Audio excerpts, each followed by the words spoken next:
Hello, I'm Dango Rose. Welcome to the Mountaineer Podcast, where everybody's listening. The Mountaineer brings you the latest news of the peak-to-peak region, in print, online, through our podcast, social media, and special publications. Now, listen in to the latest news of the area with our local journalists.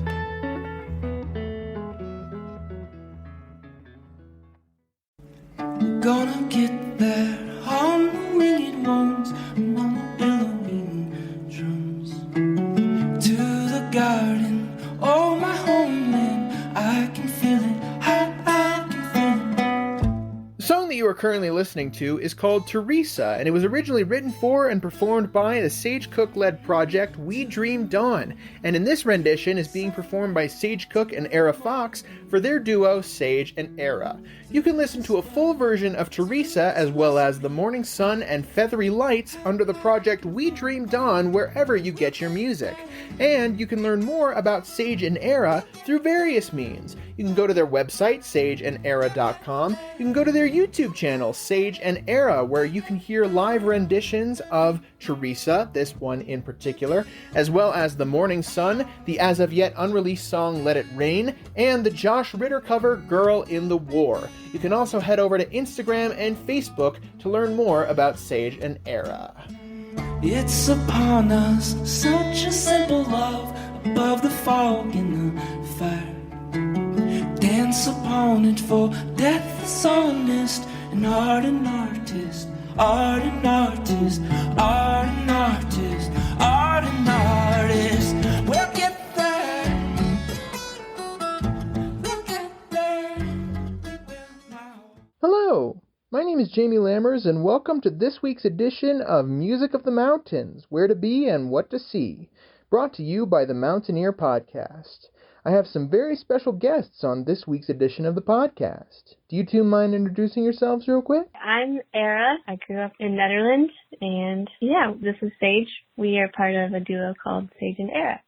I'm Sage Cook. Aera's last name is Fox, by the way, so Aera Fox and Sage Cook, I hear that you two are performing under the duo name Sage and Aera at Casa Colorado very soon. That's right. Yeah, it's Casa Colorado. I've only been there once, but it's a really beautiful house that Scott Messersmith has put a lot of time into. I remember there being fossils laid into the tile work and the backyard having all this awesome stone work and trees. And I just remember it being really beautiful. And he's opening his home up to us to have an intimate show. It'll be capped at, I think it's 35 people. It might be 40, something like that, but it's a pretty small show. And Sarah Banker will be there, who is a local musician that just released some music, and excited to hear what she's got going. What I've heard has been pretty cool. And Scott is playing in her band, so they're going to have, I think, a trio there. And the tickets are $25, and there will be some snacks, bring your own whatever, and the parking's a little bit limited, so we're hoping people can carpool, but it'll be a really nice, intimate night of music. So how did Sage and Aera begin in the first place? Did you two perform in other groups before? You want to take it? You want me to take it? Well, I started playing with our last project that's still ongoing, but it's called We Dream Dawn. I wasn't involved in anything other than that, but Sage and Aera has evolved out of We Dream Dawn, basically. We Dream Dawn, it was a band with drums and all that, and Sage and Aera is kind of the acoustic evolution of that project. Do you have anything to add? Yeah, that sums it up pretty well. It's just our name, and it's a simple duo that we can get to the heart of our message and the songs as well. I think the lyrics come through better without drums and other layers, and it's fun for us to have a nimble little project that we can get out there and be sharing what we want to share with the world in a way that's actually economically feasible right now, because we just basically, it's really hard to tour with a band, and we tried to do that for a good while with We Dream Dawn, and it was somewhat working, but definitely hard, and we hope to do that. Hope to still play that band at some point. We want to do that, and we're going to be able to get out and spread the word about that music with this project as well, hoping that it kind of just stacks functions in a culture sense. It's something that we do. It's how we rehearse our songs and the way we play them in our living room, and I think for a good while it was just a bit too bare for us to share that way, and maybe now we don't really care about how it comes out we're just ready to get out there and do it. But yeah, I mean, it comes from our relationship. We've been together for 11 years, and we met out in Netherlands, fell in love, and moved to the land here. And largely our efforts have gone into farming and planting our food forest and keeping a home up. And music's a smaller percentage. It's like 20% of our time budget probably. And it sort of organically just happened over the years. Aera started singing. Whenever we first met, she sang, but she didn't really care to ever try to do it on a microphone or anything. And she's really grown into it. I'm hoping that her voice will continue to grow in this project and become more of it. And the name lends itself to being more of us both. We Dreamed On was largely my voice and my songs, but I'm hoping that we can get her in there a little bit more. And I assume that We Dreamed On ended up starting after you two met. Yeah, it did. It was, 2 years, a year and a half? 2 years into it, probably. Something like that. Yeah, I was coming home. At that point, we'd already moved out to the land here, and I was still touring with Elephant Revival and flying out every weekend. I remember flying home one weekend, listening to some like early Modest Mouse record that was just a trio, and it was kind of simple, but the songs were just like, oh, maybe we could try something like this. And that was after a friend of ours had thrown together a benefit for her mother who was going through cancer, and she had booked me, and I thought I was just playing alone, but she had basically asked some of her friends to play with us, so we had a band all of a sudden. And that week I'd asked Aera to save the thing by learning the songs on the bass. I knew she was proficient enough to remember chord progressions and stuff, and she did it. She learned a set's worth of music in a few days, and we had this show as a benefit, and playing with drums was just really fun. I hadn't got a chance to do much of that in the folk world, and he was a young buck who was just super excited about playing too. I think if it wasn't for his energy, and he was like 18 or something at the time, right? 19, I don't know, he was 20, I don't know, he was young and just had an infectious energy and was just like, yeah, we can do this, let's go. He wanted to go do it, and we formed a band and just went for it. But then we never released any music. It was crazy. We toured so much that I couldn't hardly ever get the studio stuff going, and then actually we had some recordings, but then I just didn't know how to technically get them released and had some cold feet on it perhaps, or I don't know what was going on, but we've just finally released those first recordings that we did as We Dreamed On, like 10 years later almost. They just came out this spring. There's 3 songs that are up on Spotify now. Under that, we released music finally, but we can't have the band together, so we are touring in support of that music as a duo now, hopefully not repeating. We hope to actually release music earlier with this duo. We're not going to wait 10 years. At this point, I had forgotten that Aera had mentioned she hadn't been in any other groups previously, so I asked again if she had been involved in any other groups. She had mentioned earlier that she hadn't had any, and she really didn't have any musical ambitions, which is one thing I really loved about her. I think after being on the road, and basically all my friends are musicians, and so, I don't know, I was ready to widen my circle a little bit, and she was into yoga and was in the middle of you were doing a certification at that point, and I was big into yoga as well, and it was just this whole other direction. She wanted to farm, and I wanted to be closer to the land, and our connection was founded on those principles. And music, basically, I drug her into it because she saved my ass that benefit show, held down the low end, so at least the chord progressions didn't get messed up, and then we had fun doing it, so then she basically said, okay. But it hasn't been something that she's loved until more recently, and I can see that she finally is actually enjoying it, and so we can do it again. You would think, I mean, her voice is something special. It's unique. Nobody else really comes up. It's so soft and gentle. And yeah, it's surprising that she actually didn't want to do something with music or hadn't done something with music previously. And even when we first met, you sang me a song and it melted my heart. And I was just like, oh my God, she's got something special, but she doesn't even know it, doesn't even have the ambition to want to do it. And it was so refreshing. And I didn't want to make her be a musician because I was jaded from the whole industry and was kind of running from it. And like so much innocence is lost in that world. And when we monetize music, it can turn it into a gross thing, literally. But yeah, I feel blessed to be able to make music with her and to be an empowering force and helping her and share her voice more and more. But you know, everybody should be patient because it might take a little bit. But you know, we're in this for the long run. It's been 11 years and it still feels like we're in the honeymoon phase of our relationship, and it still gets deeper and more beautiful almost every day. So it's something that we're so dedicated to and solid commitment within ourselves, within our relationship here, that this duo will probably outlast any of the bands and stuff because it's just us. Well, Sage, what about you? How did your musical career start? Because I know you've been in quite a few different groups over the years, including We Dreamed On and Elephant Revival as well. Yeah, well, let's see. I don't think it's that long of a story. Well, so I didn't grow up in a musical family, and my parents didn't play. They were ranch hands, and we moved around to different ranches about every year or so, and I was always a new kid in school. But I like dancing. My dad taught me how to dance at a young age, so I remember that's probably my first connection with music is dancing, and in the Western two-step style, like the rodeo dances and stuff like that. And I was like the only little kid that could dance, so I usually had like a line of girls out there that wanted to dance, and probably that was what got me started on it and led me astray. No, actually, what happened? I don't know what happened. My parents split. Then my stepdad, Dwight Hull, he had a guitar, an old guitar. He played whenever he was in high school, and he got it out of the attic and gifted it to me, and I was about 14. And I didn't have a cable to plug it in or any of the stuff, but I learned how to tune it and just fell in love and started practicing a lot. We lived out in the middle of nowhere. I didn't have any friends, but I was always a new kid, and so I just sat in my room and played a bunch and loved it. And eventually, I think I was 16 or 17, local musicians picked me up, and I started playing lead guitar in a honky-tonk sort of country western band, doing cover music, playing bars and stuff, and just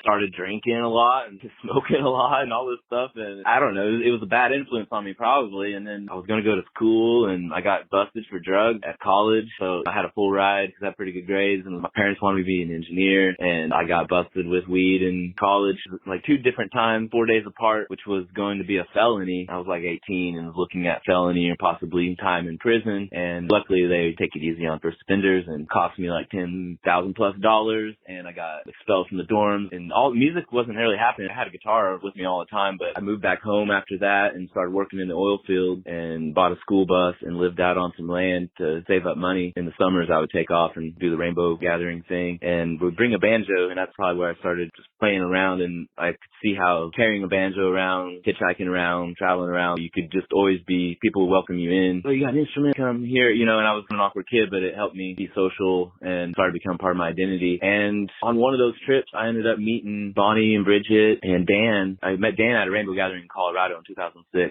I'd met Bridget and Bonnie at a festival a few years before that in Kansas. Oh yeah, it's kind of a long story because I've never, I should have it better laid out, but I haven't thought about it in a bit. I was 15, Winfield, Kansas, which is this cool, amazing festival, and that's what turned me on to banjo. So that happened while I was in that honky-tonk band playing electric guitar. I went to this music festival and saw banjo and acoustic music happen, and it was just spark went off. I saw Split in the Parade Field playing on the street down there just under midnight. It was just something that shook me, kind of a metalhead at the time too, so it had their style influenced by that, and picked up the banjo and traveled around. And I didn't really want to be a musician. I didn't think I was good enough, really. I just loved it, but I was trying to find a farm to farm on somewhere away from home and do subsistence farming, live on a commune, just a hippie wanting to live the dream. And while I was doing that, I met these guys, and they invited me in, Elephant Revival. Bonnie and Dan were the first people I met. They were heading up to the East Coast in a little Mazda full of instruments, and I had a Volkswagen microbus that I was traveling around with, and we just decided to take my bus instead, more room, and book some shows. We did our first recording session out there. I don't think any of that's ever made it to light. Actually, some of the music Dan has released recently, there's some parts of some of that in there I heard.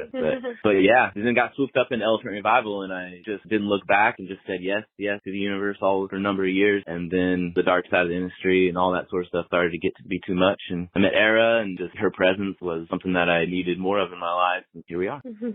The other members of the band that Sage shouted out, by the way, are Bridget Law, who provides fiddle and vocals for the band, Bonnie Payne, who provides vocals, stompbox, washboard, djembe, musical saw, and cello, and former member Daniel Rodriguez, who performed acoustic guitar, electric banjo and guitar, and vocals. But back to Sage and Aera. Who writes most of the songs for the group? Right now, it's mostly songs that I've written. Aera has great arrangement ideas, and there's been a number of lyric edits and stuff. But largely right now, it's my material, and a lot of it's my old catalog. We play the old Elephant Revival stuff, at least some of the most popular ones. And that's, yeah, she has some original stuff that it's going to come out, but I'm not forcing her, and I've got plenty. But as far as the music effort, it's definitely, she's playing upright bass and doing a lot of harmonies. And then she sings some of my songs, takes lead, and we're trying to figure out which ones it makes more sense to do more of that and whatnot. And she'll sing some covers, lead, she'll play some guitar. We'll switch a little bit. I'll play bass, she'll play guitar. Sometimes I bring out a banjo. Sometimes it stays in the case. Sometimes there's a fiddle. Sometimes there's not. It's just sort of like us playing in our living room, and we've got hours and hours of music, so you never quite know what you're going to hear. We kind of have a power set that involves some of the Elephant Revival hits and some of our favorite We Dream Dawn stuff. We're playing a lot of the arrangements like We Dream Dawn. It's sort of like a rock band in an acoustic duo format. I've got a stomp box, a lot of four on the floor type of stuff, and driving bass. And yeah, I don't know what it is. You have to hear it for yourself. Help us. We need help describing it. Like our bio's right now. And Aera, what's it been like for you watching Sage's process over these years as he's transitioned between different groups and as he's come to his own as a musician? Well, I don't let her see it.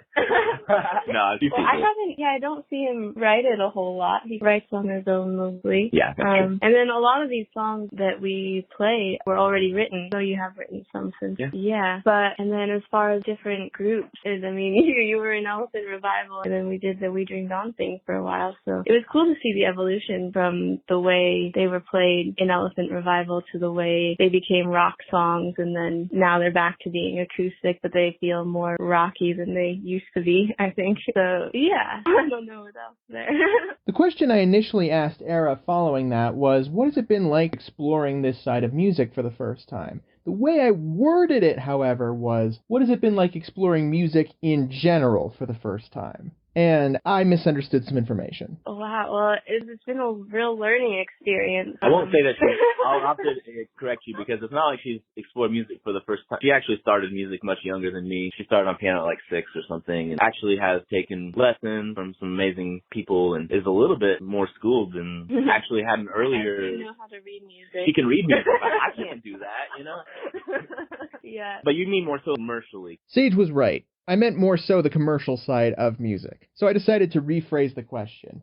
How has it been diving into the more commercial aspect of this music and actually committing yourself to a group full on for the first time? Well, I would say it's a totally different approach to music than I had ever really taken before, as far as taking lessons and learning to read music and learning to do it in a very controlled way where you're not just listening to what's going on around you and contributing what you have to contribute. Yeah, it becomes a community effort in harmony, which I think before it was just do the thing that you're doing or do the thing that you're supposed to do without really knowing how it. I mean, I learned how to listen to music through this process. I learned how to hear music, even hear harmony, which I couldn't really do before. And it's kind of wild that you can study music for so many years and not really know how to hear harmony. So that's been a real gift through all this for me. We improvise well.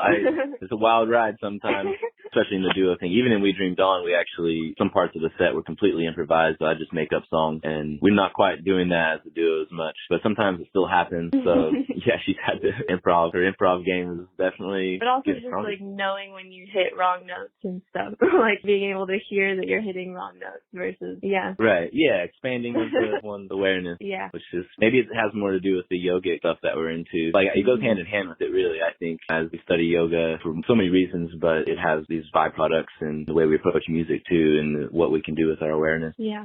Sage, you mentioned that after a while you became a little jaded from the music industry as a whole. Was there anything about Aera that brought a passion to music back that you felt that maybe you lost, a certain joy back? Well, just being in her presence, she was probably the first person in my life to show me real unconditional love, and I think that basically is enough to transform anyone in and of itself, and that has led to my own unlocking the ability to heal myself and explore and go through my own healing journey. But yeah, for sure, her presence in my life has led me to this point to where tears of joy are almost a daily occurrence at this point in my life. And yeah, that has less to do with the music that we create together and more to do with presence and who she is and what we have cultivated as a couple together. For sure. I think also as we grow and get older and take ourselves less seriously, it's easier to do work in the world and not have it be so hard on you or something, perhaps. And also right now, it's like we have pretty high ideals in which we share our music. It's mostly DIY venue spaces, places that are going to be listening and where we can create space for discussions and hopefully inspire some conversation about the real important things in life. But man, it feels so good though. It's hard. There's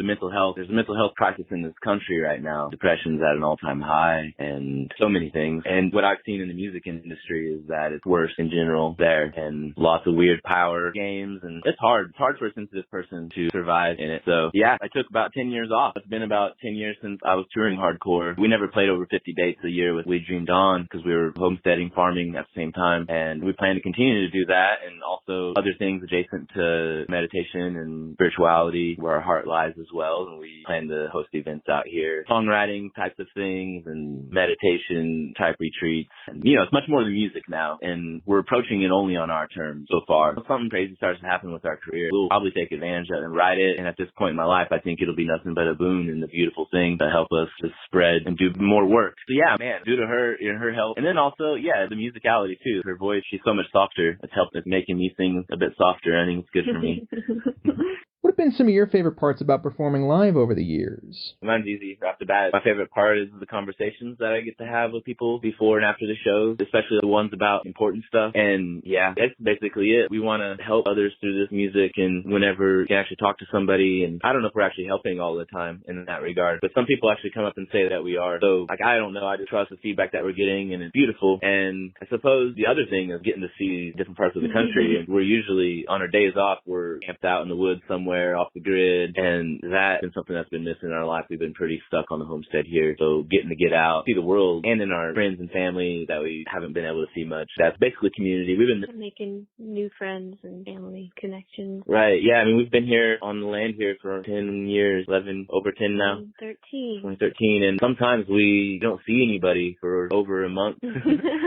Or sometimes we only go to town once a month, twice a month. We've been, not kinda, but we've been legitimately living in isolation for a good while, and I think we've had about enough. We're ready to come back out into the world and share. Learning process, becoming a social human again.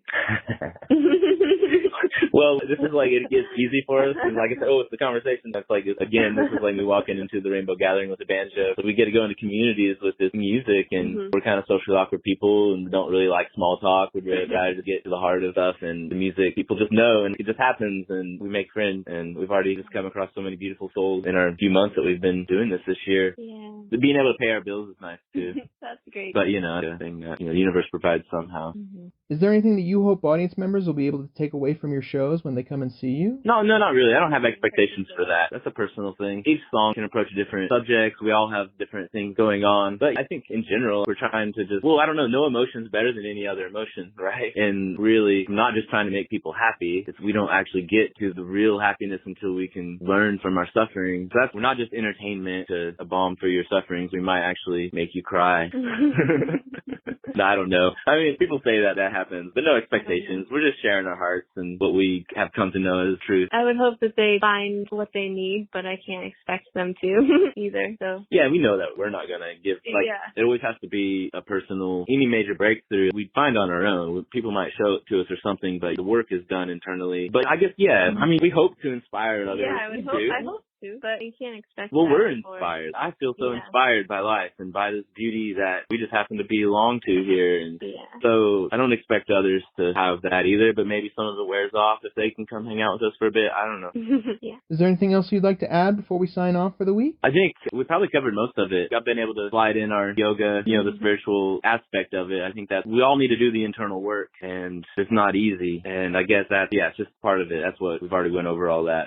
So I think that's about it. We plan on releasing more music throughout the year. We Dreamed On as a whole album in the wings. It's been sitting around for 7 years. It's gonna come out. Yeah, it's a pretty cool album. It's really wild. It has a lot of crazy synth stuff on it and weird vocal chops and effects and like 3 drum kits on a lot of tracks, like epic sound. We hope to tour that out someday. We've got Steve Adich, who's still there in the Front Range, and we love him so much. And Mark Levy was the guy who we had on drums for most of the last bit of We Dreamed On's touring days. And Weston Hill is the first. Weston Hill was the first guy, and he left in 2016. But just look out for more music from We Dreamed On, and we hope to release some Sage and Aera. We're probably just going to release a live disc as our first thing. We might just kick it out the door. I'm going to release some 15-year-old recordings as Sagers, Sagers, at some point. Man, we're so swamped with touring, I thought I'd already be out, but we haven't been able to get to it. But we're doing that. We also do photography and video stuff, and we're hoping to help get other people that have similar messages and help artists get good visual representation out there, as well as I run a studio out of my house here too, and I take on occasional producing clients and stuff and work on music that way. So if anybody out there is interested in any of that stuff and you see that we're coming through your town on tour, hit us up and we might be able to work in a photo shoot or a video shoot for you. But I don't know. That's it. Thanks for spending your time. We're really excited to be in Netherlands again. I lived up there for almost 8 years, and it's second home to me, and it is her home, so it's like a homecoming.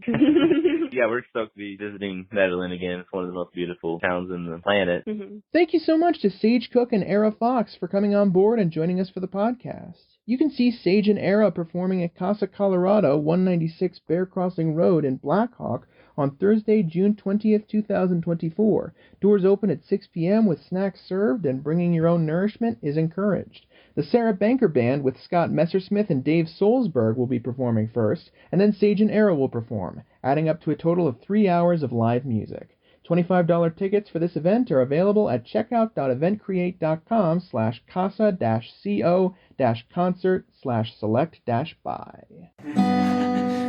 Let it rain. Let it pour. Self-defense does not require athleticism. It just requires determination and a desire to learn. If you want to feel empowered, confident, self-assured, and safe while learning self-defense, then head over to Netherlands Defensive Arts at the Netherlands Community Center. To learn more, contact Sensei Carl Zondbrecker at carlzondbrecker@gmail.com or by calling 518-637-3106. Also be sure to check out a recent podcast episode promoting the school. Music credits will be given at the end of the episode. Crash. Let it roll.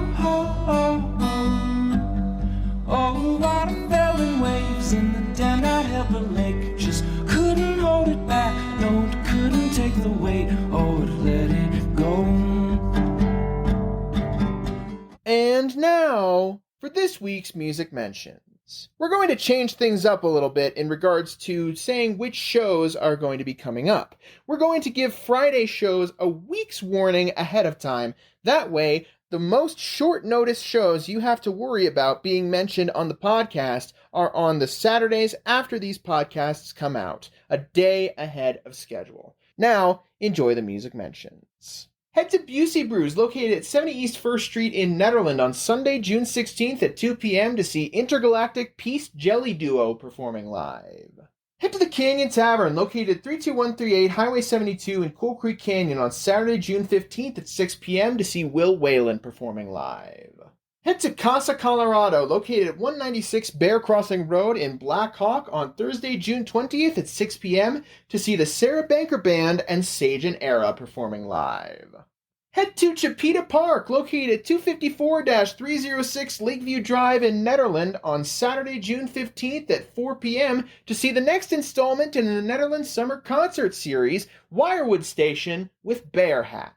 Head to the Diner Barnett, located at 121 North Jefferson Street in Netherlands on Sundays at 6 p.m. for an open mic night and on Wednesdays at 8 p.m. for a karaoke night. Head to the Gold Hill Inn, located at 401 Main Street in Gold Hill on Saturday, June 15th at 6 p.m. to see the Rebecca Fraser Band performing live, on Sunday, June 16th at 5:30 p.m. to see Foggy Mountain Spaceship performing live, on Wednesday, June 19th at 5:30 p.m. to see Wanderin' Pine performing live, and on Friday, June 21st at 6:30 p.m. to see Sturts performing live. Thankfully, we were able to promote 100 Pound House Cats show in the Monday edition of the podcast, so we hope that they had a great performance. Head to the Gold Hill General Store, located at 531 Main Street in Gold Hill on Saturday, June 15th at 6:30 p.m. to see Skiv performing live. Head to Howlin' Wind Brewing, located at 51A Main Street in Rollinsville on Saturday, June 15th at 6 p.m. to see Melton the Family Band performing live. Head to the Jamestown Mercantile, located at 108 Main Street in Jamestown on Sunday, June 16th at 12:15 p.m. to see Jen Howard performing live, on Wednesday, June 19th at 5 p.m. for an open mic night, on Thursday, June 20th at 7 p.m. to see Mountain Duo performing live, and on Friday, June 21st at 7 p.m. to see the Deccan Hawk Band performing live. We missed our chance to shout out Friday, June 14th at 7 p.m.'s show for the George Nelson Band, so we hope they had a great performance. We missed the chance to shout out Friday, June 14th show at JKQ Barbecue starting at 6 p.m. for Robbie Wicks. However, you can still head over to 200 Gregory Street in Blackhawk on Saturday, June 15th at 5 p.m. to see him performing live again. You can also be sure to head there on Friday, June 21st at 6 p.m. to see Dewey performing live.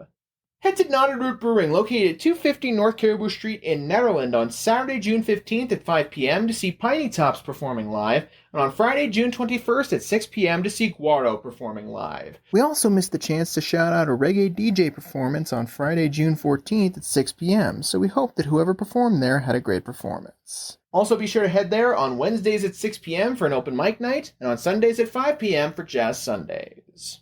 Head to the Old Gallery at Allens Park, located at 14863 Highway 7 in Allens Park, on Saturday, June 15th at 6:30 p.m. to see Tim Merkel performing live, and on Friday, June 21st at 6 p.m. for an open mic night hosted by Tim Merkel. And finally, head to the Very Nice Brewing Company, located at 20 East Lakeview Drive, number 112 in Netherland, on Saturday, June 15th at 5 p.m. to see Reservoir Fog performing live, and on Friday, June 21st at 6 p.m. to see Blue Moose Jazz performing live. We missed the chance to shout out David Tillman's performance on Friday, June 14th at 6 p.m., so we hope he had a great performance. Did we miss you or your performance? Want to submit your music listing in the Peak to Peak area? Do you have updates to your business or to your performances? Please call 303-810-5409 or email info@themountaineer.com to be included in the next print edition or the next podcast of The Mountain Ear.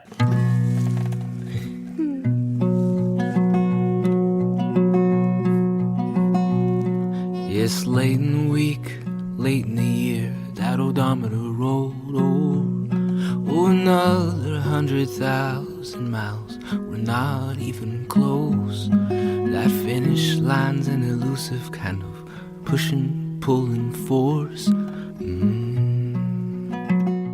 The song that you are currently listening to is called The Morning Sun, and it was written for and performed by We Dream Dawn, the Sage Cook-driven project. It is currently being performed by Sage Cook and Aera Fox for their duo Sage and Aera. You can listen to Teresa, The Morning Sun, and Feathery Lights under We Dream Dawn wherever you get your music. And you can learn more about Sage and Aera by going to their website at sageandaera.com. You can also check them out on YouTube, where they have this performance of The Morning Sun, as well as live performances of Teresa, Let It Rain, and as of now unreleased We Dream Dawn song, which you heard in the advertisement earlier in the episode, and the Josh Ritter cover of Girl in the War. You can also check them out on Facebook and Instagram as Sage and Aera. I couldn't do it without you.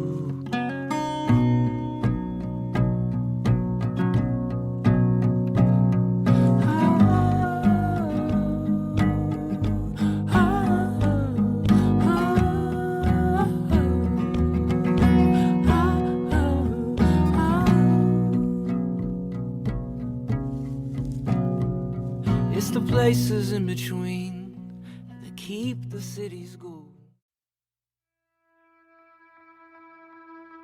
And that's it for our show. Subscribe online to get more access to more news, weekly updates to our community calendar, and a link to our YouTube channel by visiting themountaineer.com. Be sure to use the coupon code PODCAST when subscribing for a 10% discount, only available to our listeners. If you are in the local Peak to Peak area, be sure to pick up a print edition of The Mountaineer at a local business. I'm Dango Rose. Thank you for listening.